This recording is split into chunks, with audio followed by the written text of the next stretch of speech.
Many Muslims argue that celebrating Christmas is wrong because it allegedly involves shirk, innovation, or pagan influence. Yet in many Muslim cultures, Muhammad's birthday, or Mawlid, is celebrated enthusiastically. This raises an important question: why is one allowed and the other condemned? The Quran does not command Muslims to celebrate Muhammad's birth. There is no hadith instructing Muslims to hold festivals for his birthday.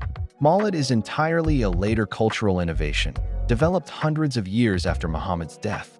Yet in many countries, Egypt, Morocco, Turkey, Pakistan, Muslims commemorate Mawlid with songs, parades, sermons, and feasts. Some even call it a spiritual obligation.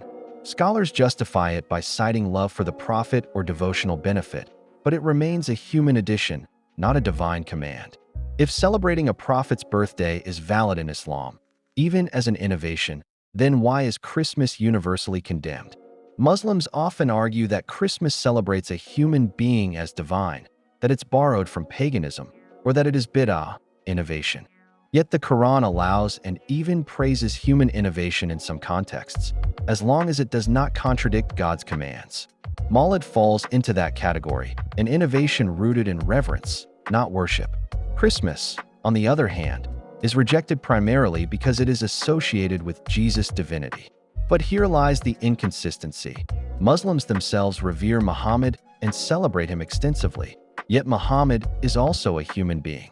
By the same reasoning, why is remembering Jesus' birth wrong if it is intended as an act of devotion rather than worship? Another important point is context. Mawlid developed in Muslim-majority societies, where there was no fear of mixing faith with idol worship.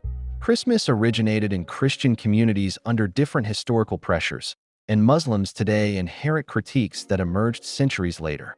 The difference is cultural, not theological. If Islam's objection is strictly theological, the allowance of Mawlid makes Christmas criticism appear selective and culturally biased. Finally, one must ask, what standard is being applied? If innovation in religious practice is the criterion for condemnation, then Mawlid should be just as problematic as Christmas. If devotion without worship is the criterion, then both should be acceptable.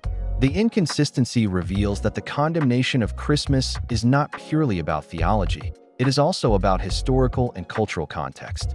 In short, Islam allows some human-led religious celebrations, like Mawlid, while condemning others, like Christmas, based on selective criteria rather than universal principles.